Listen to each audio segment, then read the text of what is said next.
Fala pessoal, estamos de volta com o nosso Heavycast, nosso episódio número 36, convidados especiais aqui nessa sequência, episódio 35, 36 e 37, convidados aí Maranhão, São Paulo, Santa Catarina. Hoje nós temos a doutora Caterine Cane, que veio diretamente de Santa Catarina para o Reab Master. A gente aproveitou aqui a visita dela e já está gravando esse episódio. Antes de passar a palavra para ela e de apresentar a nossa convidada de hoje, a gente não pode esquecer dos nossos apoiadores, não é não, doutora Ellen Maria? Verdade. Sem eles não somos nada. A gente não vive sem eles, né? Sim. Então, um abraço muito grande para a Faculdade Inspirar Belém, né? Uma faculdade de referência em cursos na área da saúde, bem-estar. Então, se você quer se capacitar, se você quer da área da saúde e quer se capacitar, você pode procurar a Faculdade Inspirar, que você vai ter excelentes professores e vai sair com o teu certificado muito bem recomendado. Então, um abraço para todos da Faculdade Inspirar, a Karen, a Dayana e a todos lá que trabalham naquela faculdade.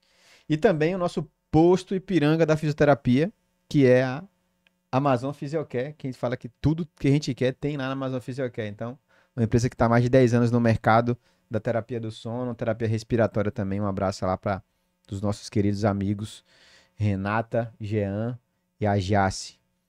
Então, feito o merchan, vamos lá para o nosso episódio número 36, que tem como tema reabilitação na UTI. E eu tive a grande surpresa de conhecer no Instagram. O Instagram possibilita muitas coisas pra gente, né, Ellen? Uhum, sim.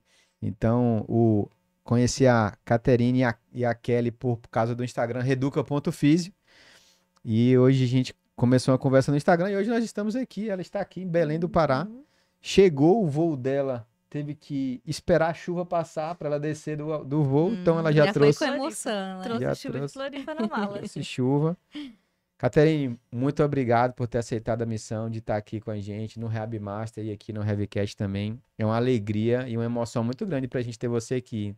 Então, seja bem-vinda ao Heavycast.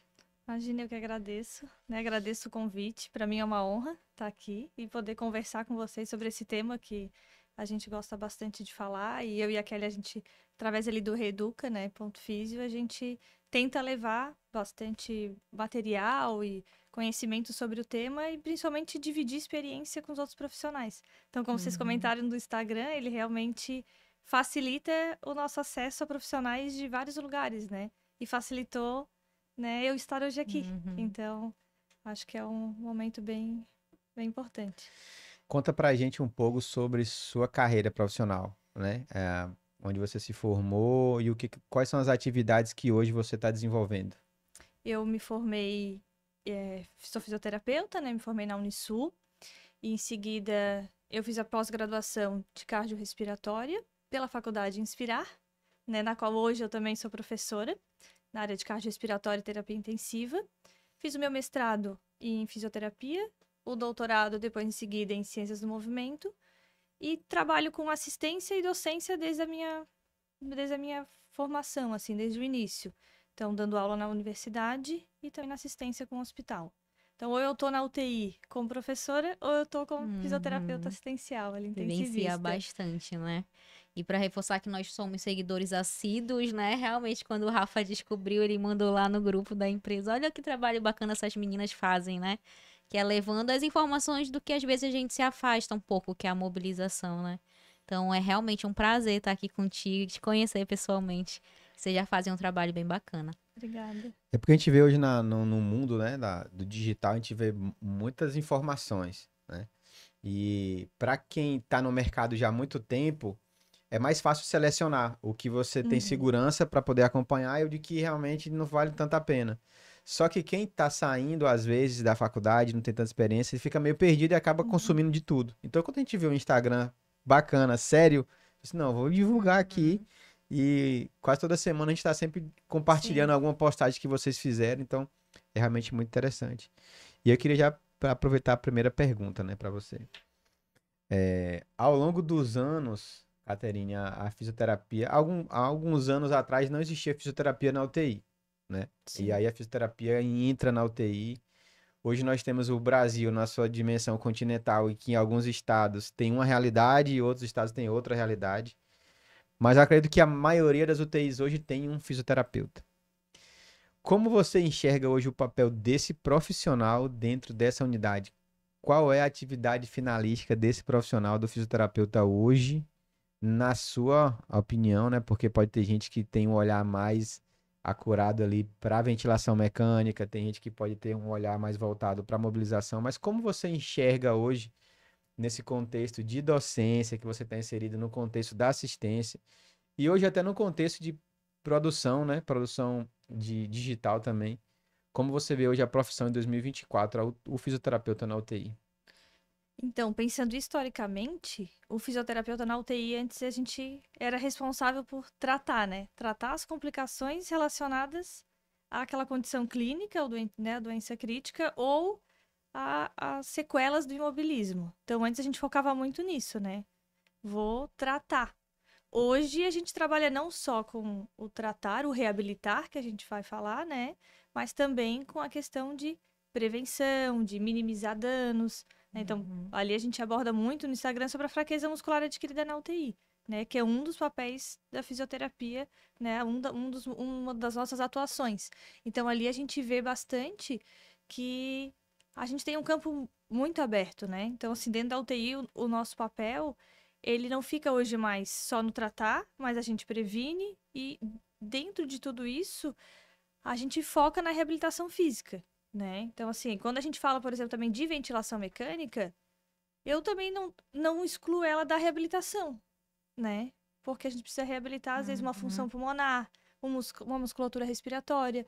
Então, dentro da reabilitação, o doente crítico, a gente não consegue dividir ele, né? A parte respiratória, a parte de reabilitação física. Então, quando eu faço uma terapia que eu foco no físico, eu tenho influência na parte cardiorrespiratória. Então, a gente acaba englobando tudo de uma certa forma, né? Então, eu acho que hoje na UTI, o nosso grande ponto é eu vou tentar prevenir ou minimizar os danos da condição clínica que levou ele à internação na UTI e as próprias consequências da estadia dele lá e reabilitar, né, aqueles que vão evoluir com essas consequências, né? E, Caterine, para te alcançar esses objetivos, qual que na tua prática são as principais intervenções, assim, que tu... Existe algumas que são mais evidentes? De técnica, de recurso? Eu vejo que vai depender muito, as mais evidentes, assim, do perfil que vai ter dentro da UTI, assim, mas geralmente a gente vai trabalhar principalmente em questões de mobilidade para aqueles pacientes que a gente vai tentar prevenir ou minimizar, que a gente consegue desacelerar um pouco esse processo, né, das sequelas que vão acabar acontecendo no paciente, assim. Então, a gente consegue usar técnicas de estimulação para ele, mobilização, exercícios, protocolos mesmo sistematizados de mobilização. E aí, a gente vai ter os outros pacientes que a gente vai ter que entrar já com a parte de tratar, né?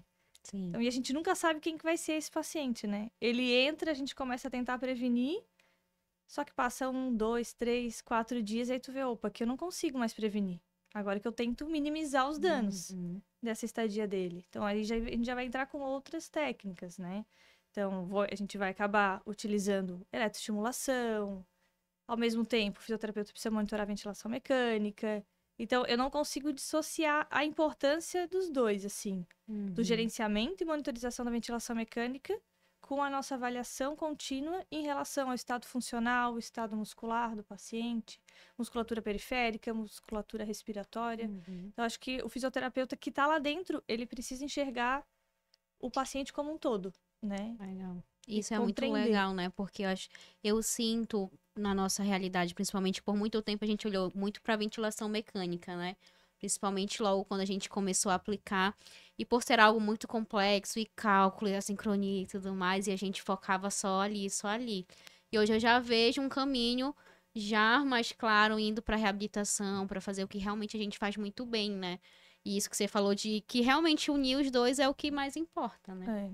É que não dá para separar. Sim. Né? Então, Na verdade, não é nem unir, né? É não Não separar. tem como separar, porque se eu vou pegar um doente crítico que já tá sedado, bloqueado, já passou por todo esse período, né? Uma SARA, COVID, esses pacientes mais graves que vão evoluir com múltiplas condições diferentes, ele não vai ter só fraqueza muscular periférica, né? Ele vai ter fraqueza muscular respiratória, vai ter um desmame difícil, Então não tem como eu focar só na reabilitação física, intensificar a eletroestimulação, intensificar um protocolo de reabilitação precoce, né?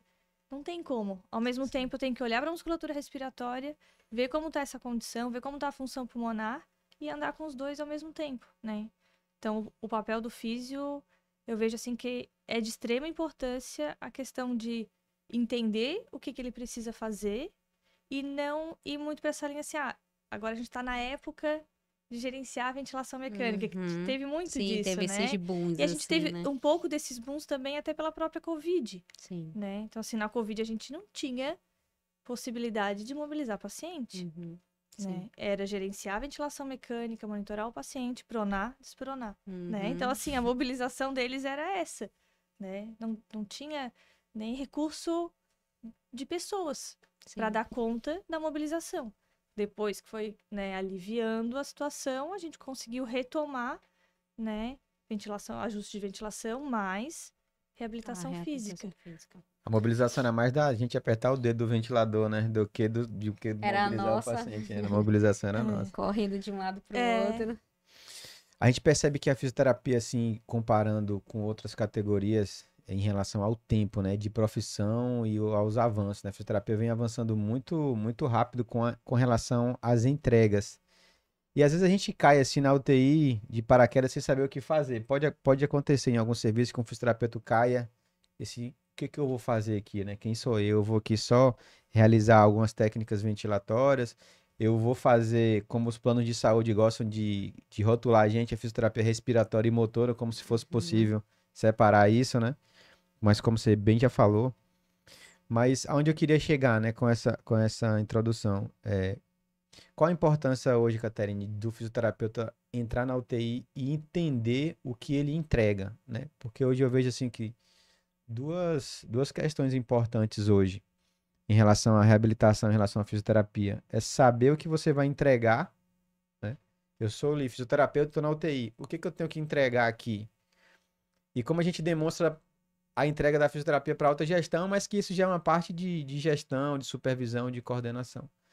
Mas você, como fisioterapeuta assistencial também, qual a importância que você vê de você estar ali na UTI e saber o que você faz? Por que isso?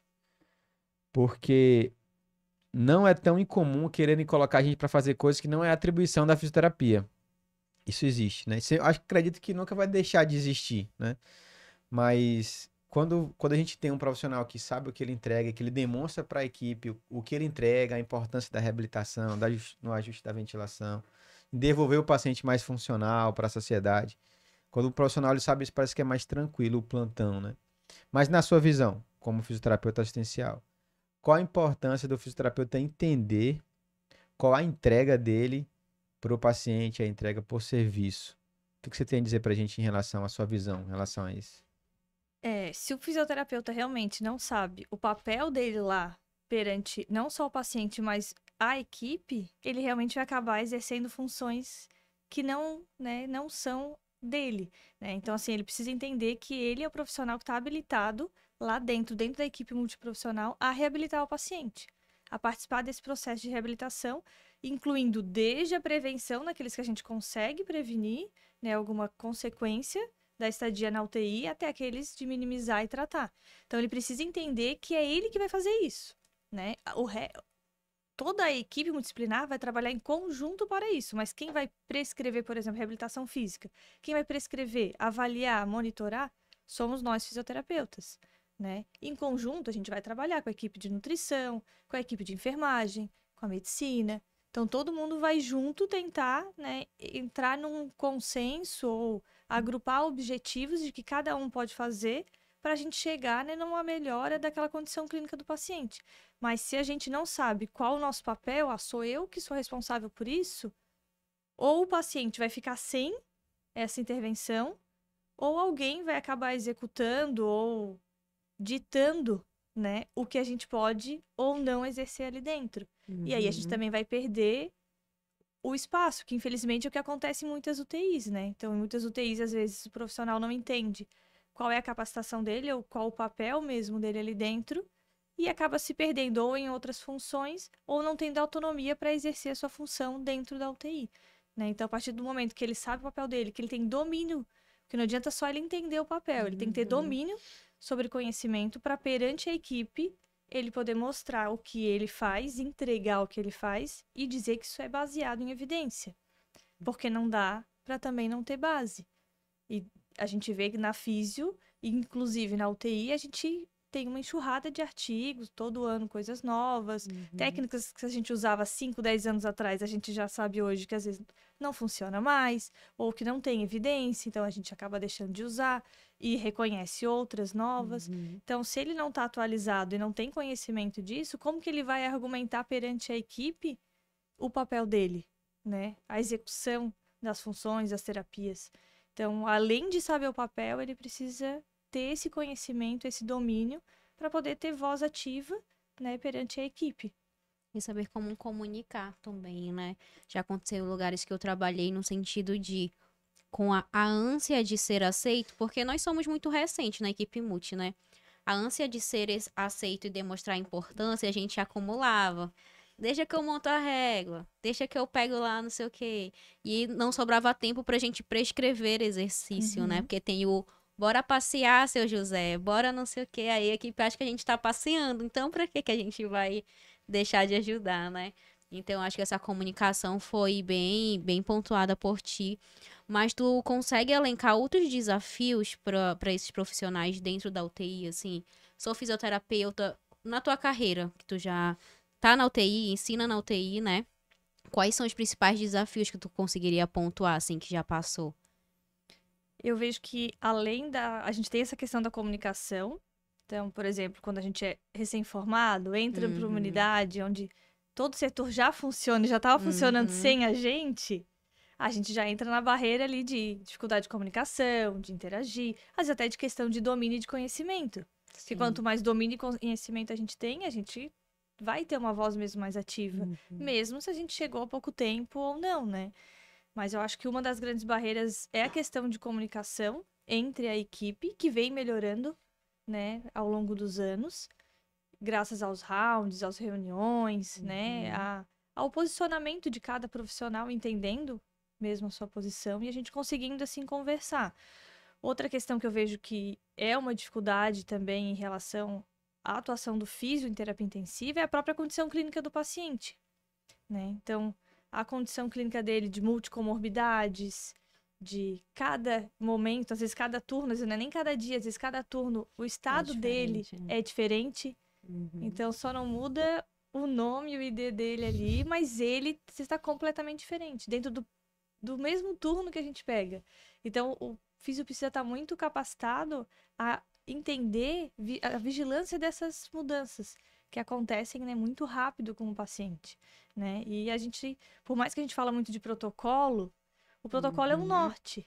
Só que aí a gente vai lá, atende um paciente, 3 pacientes fizeram o mesmo procedimento cirúrgico, mas um tem uma condição cardiovascular, o outro tem associado uma condição respiratória, um DPOC, o outro tem alguma questão neurológica. Então, a minha atuação já vai ser diferente cada um deles, né? Então, essa diversidade que a gente tem lá, ela também, né, acaba sendo um ponto que pode dificultar, né, a atuação do fisioterapeuta, principalmente se ele não tiver domínio sobre essas condições, assim. Catarina, hoje a gente tem a atuação do fisioterapeuta em vários cenários, né? Tem o fisioterapeuta de atendimento domiciliar, que faz uma entrega específica. Nós temos o fisioterapeuta no ambiente ambulatorial, atendimento de clínica, que tem recursos ali específicos, tem estrutura específica. E nós temos o serviço hospitalar, além de outros, né? Mas qual o pensamento que eu quero levar a gente aqui agora à discussão? Cada ambiente desse existe uma entrega específica. E eu vejo, às vezes, que o fisioterapeuta na UTI ou no hospital quer entregar um tipo de reabilitação que é numa fase ambulatorial, ou mesmo em outra fase. Como você vê qual é a entrega da fisioterapia para os pacientes na UTI? Eu vejo você falando muito sobre os marcos de mobilidade, né? Sobre escalas de avaliação funcional, e hoje quase todos os serviços avaliam a mobilidade, avaliam a funcionalidade dos pacientes, e é muito focado rolar, sentar, ficar em pé, andar, subir escadas. Mas pra gente não pensar assim, daqui um dia vai ter uma esteira dentro da UTI e a galera vai estar fazendo um crossfit dentro da UTI. Crossfísio. A gente fica brincando ainda, bora fazer um crossfit aqui. Mas, na sua visão, qual é a entrega dentro da UTI? Qual deve ser o nosso foco, no nosso olhar? Porque a UTI é uma rotatividade alta, né? Ainda mais se for serviço público, ali tem que dar uma rotatividade mais alta, porque tem outro paciente esperando para poder entrar. Às vezes não dá tempo de fazer tudo o que a gente quer entregar para o paciente, não dá tempo. E eu também sei que existem vários tipos de UTI. Existe UTI cardiológica, existe UTI neurológica, existe UTI geral. Mas assim, na tua realidade, como você vê a importância e qual é, né, a entrega, qual deve ser o nosso olhar? Não, aqui eu tenho que estar me preocupando como paciente, tem que sair em pé daqui. Porque eu sei que eu sei que vocês até postaram um artigo sobre isso, que se o paciente ele tem a capacidade de sair de sentado para em pé, o risco dele se reinternar é menor. Então, para a gente conseguir no futuro dividir bem o que cada setor da fisioterapia entrega, cada parte, né? Como é que você vê a parte da reabilitação na UTI? Eu vejo que a gente precisa realmente entender que ela é uma etapa do processo de recuperação do paciente, principalmente aquele doente mais crítico, que vai necessitar de um tempo mais prolongado de reabilitação. Então, realmente, não tem como eu querer devolver a capacidade dele funcional prévia a essa condição crítica, às vezes naquele período de internação. Às vezes, a gente consegue, às vezes não, e a maioria das vezes não. Realmente entender que vão ser etapas. Então, eu consigo entregar uma parte da reabilitação ali na UTI, a outra parte ele vai para a enfermaria e o trabalho precisa continuar, e precisa ser contínuo mesmo, né? Avaliar o que já foi feito na UTI, o que já foi conquistado ali, e crescendo esses passos dentro da enfermaria e depois no ambulatório.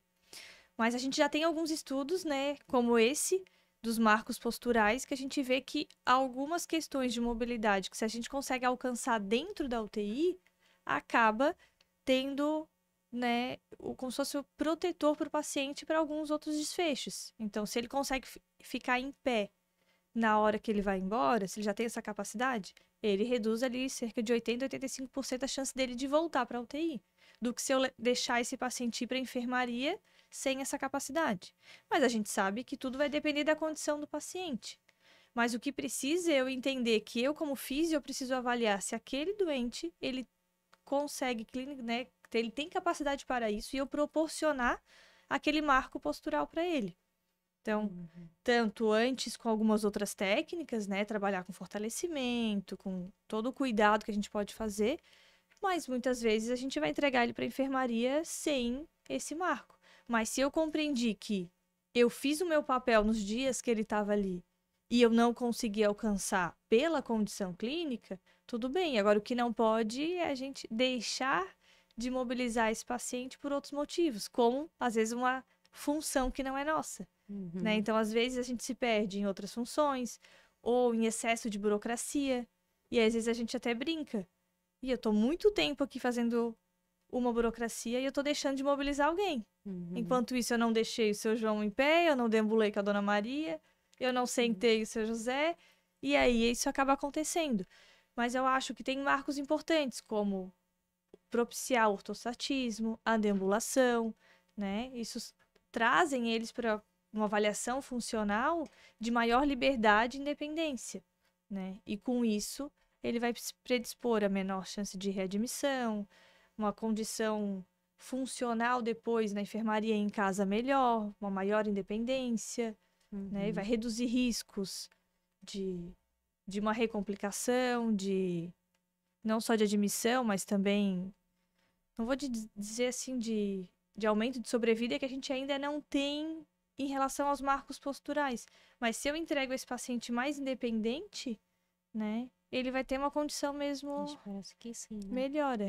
Na tua vivência, como que tu vê essa questão da comunicação da UTI com a enfermaria? Tu acha que existe essa continuidade? Qual a melhor maneira de fazer isso? Porque muitas vezes a gente vê protocolo da UTI, o protocolo da enfermaria, e dentro de uma mesma instituição, às vezes eles não conversam, né? Não existe uma linha, isso acontece às vezes. Então, qual que tu acha que é a melhor maneira de que não haja essa quebra, que o paciente realmente tenha progressão no atendimento, assim? Eu acho que antigamente a gente podia justificar um pouco mais isso, porque às vezes não tinha muito meio digital. Hoje eu acho que o meio digital ajuda muito a gente com isso. Então, por exemplo, no serviço que eu trabalho, a gente passa plantão, faz um mini roteirinho com algumas questões, principalmente além do nome, idade, para onde ele está indo, para o pessoal da equipe de fora da UTI já conseguir rastrear onde ele vai. A gente rastreia, por exemplo, qual que é a prioridade para ele ser atendido, se é baixa, moderada, se é alta. Já tem nesse roteirinho qual que é a escala, dentro da escala funcional, qual que é a mobilidade que ele já alcançou ali dentro, qual que é o MRC dele. Então, algumas questões ali a gente já tem e coloca uma observação. E aí o pessoal consegue dar continuidade já pela prioridade, pelos históricos que a gente coloca ali, uma observação, um detalhe, manter vigilância em questão respiratória, manter vigilância nesse ponto. E aí consegue ter uma facilidade maior de continuidade. Então, a gente já entrega quem está indo de alta com um roteirinho e já algumas observações importantes para ele já começar a ser atendido naquele dia ou no dia seguinte. Então, acaba tendo uma continuidade. E a nossa própria evolução, por exemplo, por ela estar bem, cada vez mais completa, que é uma exigência também, né, do nosso conselho, que ela seja completa, fica mais fácil para quem está na enfermaria entender quais são os processos pelo qual o paciente já passou. Então, na nossa, por exemplo, a gente, além de marcar qual é a mobilidade que ele já alcançou ali, a gente usa muito a escala de mobilidade na UTI, a IMS, né? A gente lá chama carinhosamente de EMO. Lá a gente coloca quando que era previamente a condição clínica, a gente coloca qual que ele atingiu o máximo ali na UTI, qual que foi no momento da alta. Então, já consegue compreender, esse paciente ele já caminhou. Então, ele não vai passar 2, 3 dias na enfermaria sem caminhar. Sim. Então, essa continuidade já vai ou não. Ou esse treinando sentar e levantar, ou algo atrás, né? Não vai voltar passos atrás, que antes acabava passando, né? Por ter uma evolução, às vezes, mais incompleta. A gente, às vezes, não avaliar também questões funcionais, não usar escalas padronizadas. Então, muitas vezes, usa uma escala na UTI, mas muda a escala na enfermaria. Para algumas coisas, dá pra gente alterar e ser, às vezes, mais específicos. Só que questões, por exemplo, de mobilidade, a gente pode ver se consegue utilizar o mesmo instrumento. Usando o mesmo instrumento de avaliação, é mais fácil para a gente monitorar e conseguir prescrever as condutas com o paciente. Sim. Catarina, a gente está chegando no nosso final aqui, do nosso bate-papo, que passa bem rápido, né? Passou rápido. Passa muito rápido. Sim. Mas eu queria te pedir agora para deixar uma fala para aquele profissional que está querendo trabalhar na UTI, e também para o profissional que hoje está trabalhando na UTI e quer focar mais na reabilitação, e ele quer dar um sentido melhor ali para a existência dele na unidade de terapia intensiva, né? O que você deixaria de recado para esses profissionais que ele quer trabalhar na UTI e o que já trabalha, né? E quer dar um significado ali mais para entrega, para o que ele tem para entregar. O que a Caterine, ao longo da sua caminhada aí já e hoje com que você trabalha, eu sei que você tem vários alunos, né? Vários alunos passam contigo ali, você ensina várias pessoas, você é uma formadora também. Mas devido a essa importância de uma informação de qualidade, né? Que a informação de qualidade ela pode transformar. O que você deixaria de recado para essas pessoas, para esses dois públicos, né? Para o público que quer trabalhar na UTI e para quem já trabalha, que quer dar significado e quer reabilitar pessoas, qual o melhor caminho para eles seguirem?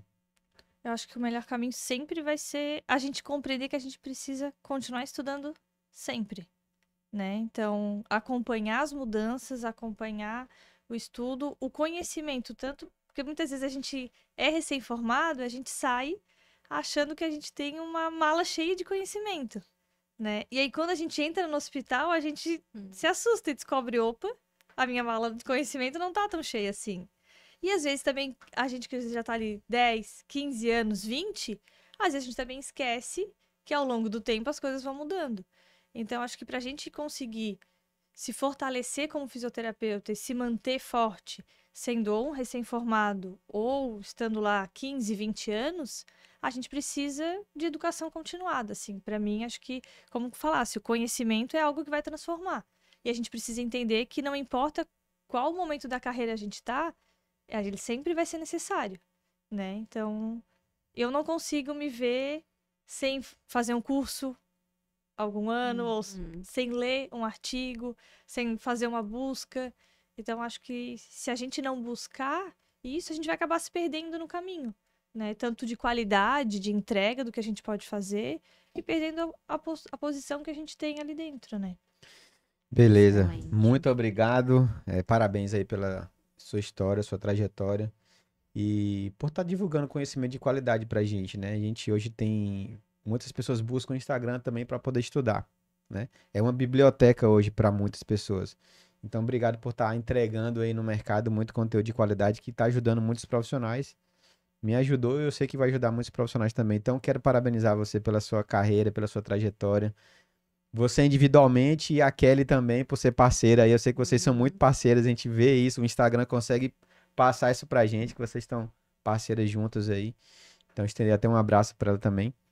E muito obrigado e parabéns. E foi um prazer ter você aqui no Heavycast. Imagina, eu que agradeço a oportunidade, né? E até agradeço poder participar daqui, discutir, e a gente poder ampliar um pouco mais, né, o conhecimento e a discussão sobre a UTI. Beleza. Obrigada. Valeu, Obrigada, doutora Ellen. Caterine. Obrigado, Rafa, Caterine. Obrigado a todos. Um abraço e até o nosso próximo episódio. Valeu.